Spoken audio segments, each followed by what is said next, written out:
Salam kerahiman.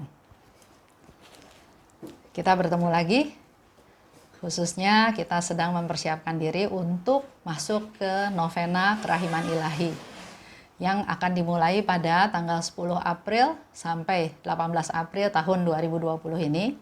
Sesuai permintaan Yesus, novena kerahiman ilahi diadakan pertama kali hari pertama pada Jumat Agung. Nanti pembahasannya atau pembicaraannya ada dua hal. Satu, pengantar tentang novena kerahiman ilahi secara umum. Dan bagian kedua, khusus bicara tentang novena kerahiman ilahi hari pertama. Di mana Yesus minta kita berdoa untuk seluruh umat manusia, khususnya pendosa yang malang. Tahun ini, tahun yang luar biasa. Novena kerahiman ilahi tahun ini mempunyai tema yang juga luar biasa, menghadapi corona dengan koronkah. Jadi fokus dari novena kita selama 9 hari nanti adalah menghadapi corona dengan koronkah. Sedangkan subtemanya adalah kita melihat inspirasi dari doa koronkah. Inspirasi dasar dari doa koronkah, yaitu sementara kita tahu corona mematikan. Tapi dengan koronkah yang menyalurkan daya kerahiman ilahi yang menghidupkan. Menghadapi corona dengan koronkah, corona yang mematikan kita hadapi dengan koronkah yang mengalirkan rahmat-rahmat kerahiman ilahi yang menghidupkan. Kalau kita lihat dari inspirasi dasar dari doa koronkah adalah doa yang diajarkan oleh Yesus sendiri, yang didiktekan oleh Yesus sendiri kepada Santa Faustina. Disebutkan dalam diary ini juga terjadinya doa koronkah. Di mana pada waktu itu, Faustina melihat malaikat pelaksana murka Allah akan melaksanakan tugasnya terhadap bumi dengan satu tempat tertentu. Dia berdoa kepada Tuhan supaya malaikat tidak melaksanakan murka Allah tersebut. Tapi sepertinya doanya tidak berdaya. Sudah berdoa bermacam-macam, dia seolah-olah tidak punya kekuatan doanya. Dia diam dalam hadirat Tuhan. Singkat cerita, dia mendengar satu suara yang membisikkan dia untuk berdoa. Doanya adalah doa Bapa yang kekal dan seterusnya. Dan pada waktu doa itu dikatakan, ternyata malaikat pelaksana murka Allah itu tidak berdaya dan tidak jadi melaksanakan murka Allah tersebut. Murka Allah menjadi reda.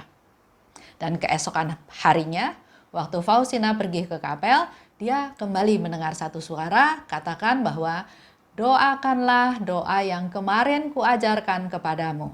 Setiap engkau masuk kapel, doakanlah doa yang aku ajarkan kepadamu kemarin. Ya, itu yang terjadinya cerita tentang terjadinya doa koronkah.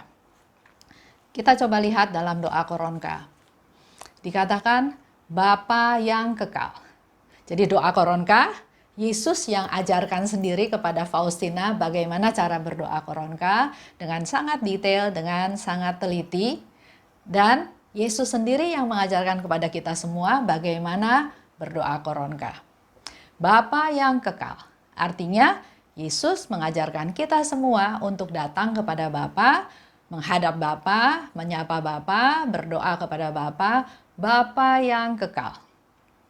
Mau apa kita datang kepada Bapa? Untuk melakukan atau memberikan persembahan. Apa yang dipersembahkan? Yesus ajarkan juga apa yang dipersembahkan. Dikatakan, Bapa yang kekal, ku persembahkan tubuh dan darah, jiwa dan kealahan putramu yang terkasih, Tuhan kami Yesus Kristus. Lihat ya, Yesus mengajarkan kita berdoa kepada Allah Bapa, dan dia juga yang mengajarkan kita, yang menyediakan persembahan untuk kita bawa kepada Bapa. Dan yang dipersembahkan bukan sembarang persembahan, tapi yang dipersembahkan adalah tubuh dan darah, jiwa dan kealahannya Yesus sendiri. Di sini kita bisa lihat Yesus memberikan satu contoh, yang dipersembahkan itu adalah seluruh pribadinya Tuhan Yesus.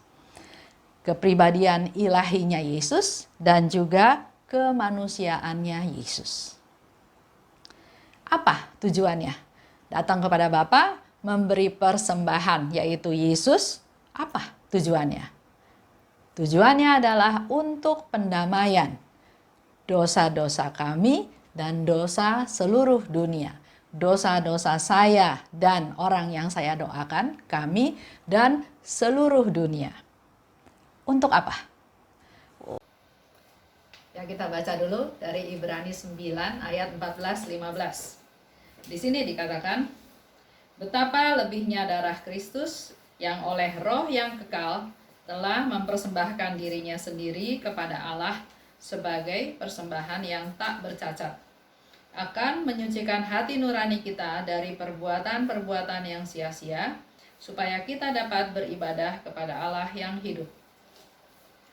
Di situ dikatakan, yang telah mempersembahkan dirinya sendiri kepada Allah. Yesus mengajarkan Faustina berdoa koronka, Bapa yang kekal, ku persembahkan tubuh dan darah, jiwa dan kealahan putramu yang terkasih Tuhan kami Yesus Kristus. Yesus mempersembahkan dirinya sendiri kepada Allah sebagai persembahan yang tidak bercacat. Keseluruhan Yesus sebagai yang ilahi maupun sebagai manusia. Penyerahan total, persembahan secara total. Di ayat 15 dikatakan, sebab Yesus telah mati untuk menebus pelanggaran-pelanggaran yang telah dilakukan. Jadi tujuannya tadi ya, untuk pendamaian. Dengan kita mempersembahkan Yesus sebagai kurban, dalam hal ini Yesus dipersembahkan sebagai kurban, kita didamaikan dengan Allah, yang otomatis kita akan menerima ada dua hal. Dengan adanya pendamaian tersebut ada dua hal, yaitu satu, menyucikan hati nurani kita dari perbuatan yang sia-sia, dan supaya dapat menerima hidup kekal yang dijanjikan Tuhan.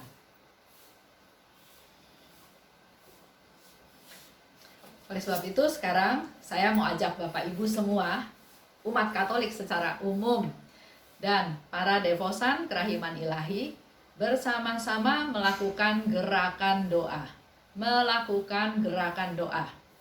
Dengan situasi yang sekarang, kita tidak bisa pergi ke gereja, menerima hosti, melakukan sakramen tobat, kita tidak bisa mengikuti perayaan Ekaristi, kita lakukan live streaming di TV, di rumah kita masing-masing.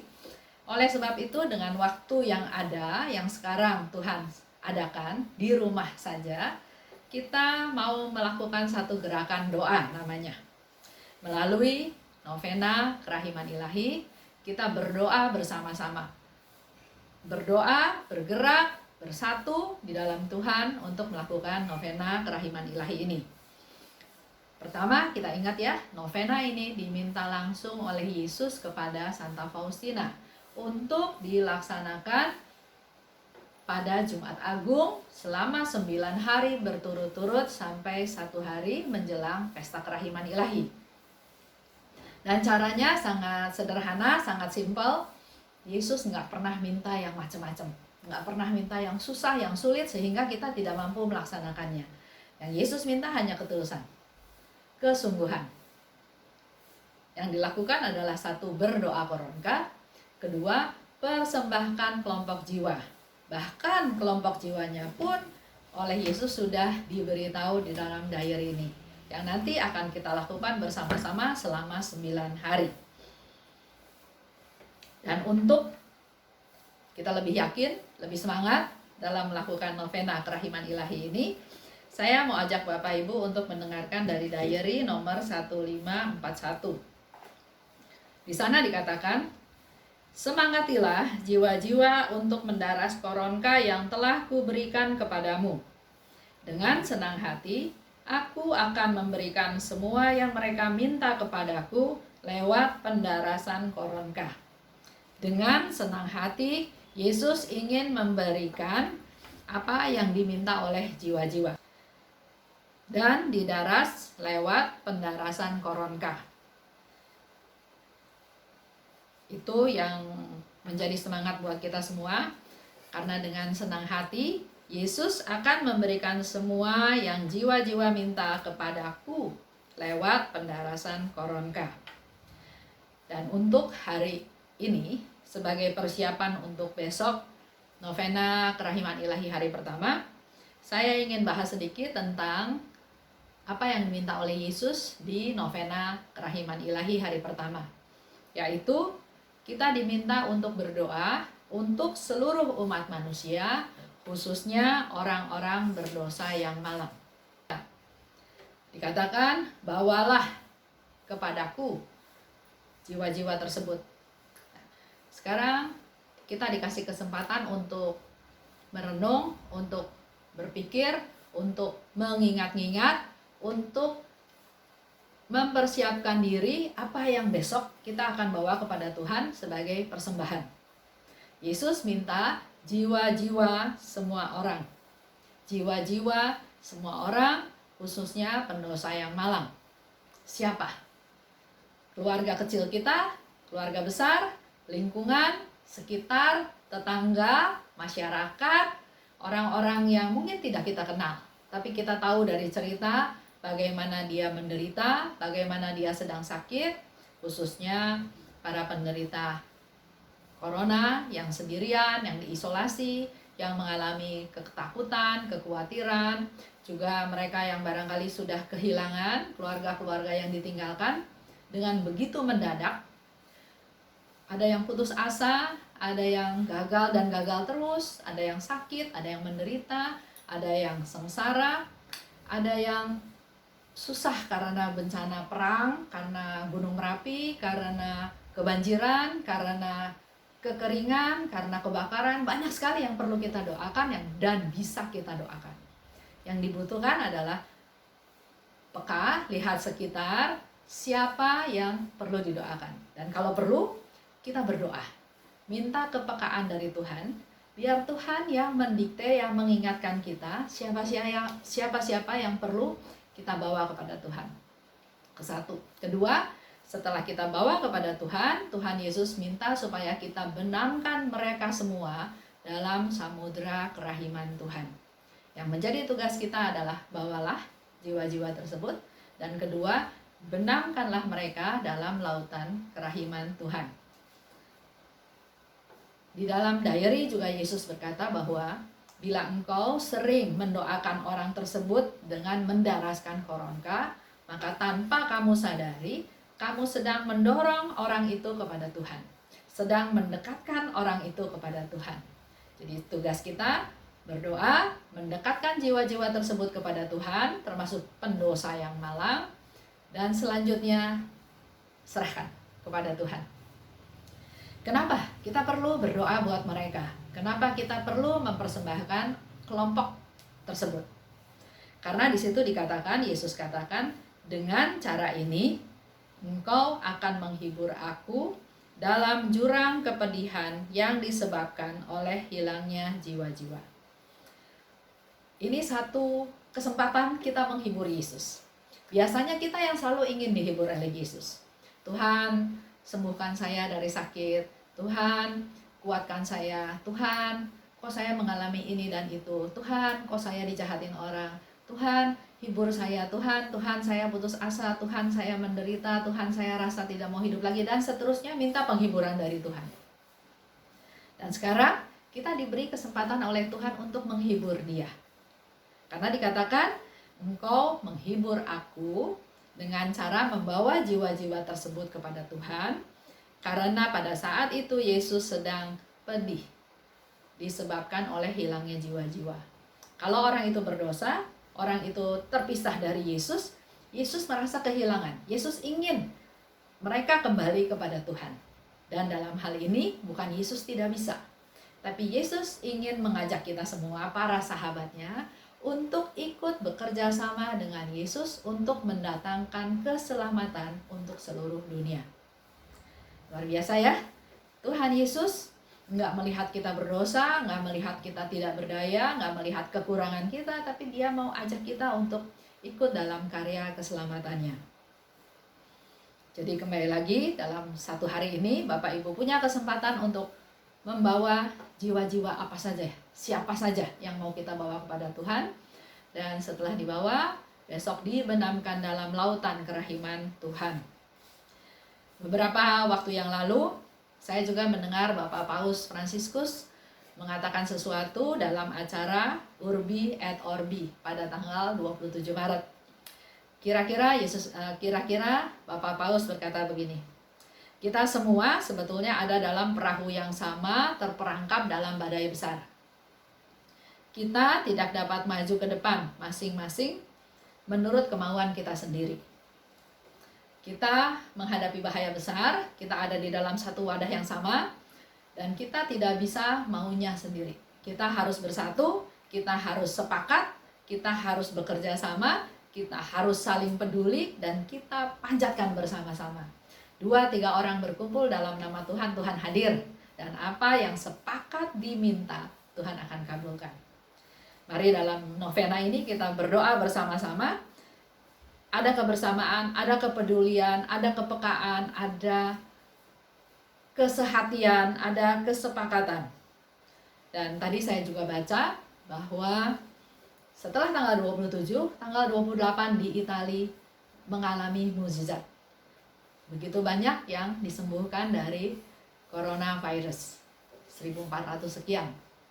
Dan saya percaya mukjizat itu akan terus terjadi. Kalau saya hitung, 27 Maret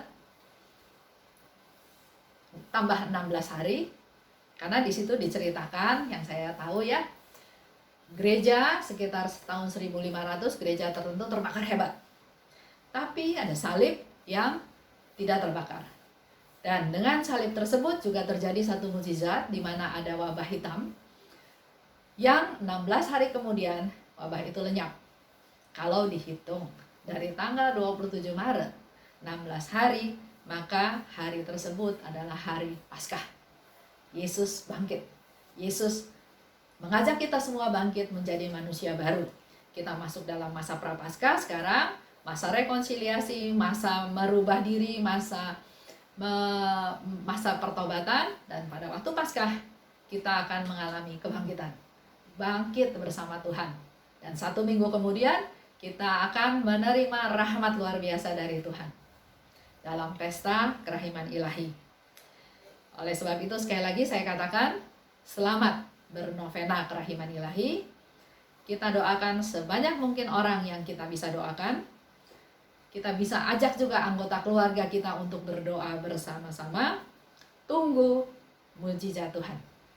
Koronka mengalirkan rahmat kerahiman ilahi yang menghidupkan. Percaya, Koronka mengalirkan rahmat kerahiman ilahi yang menghidupkan. Amin. Salam kerahiman.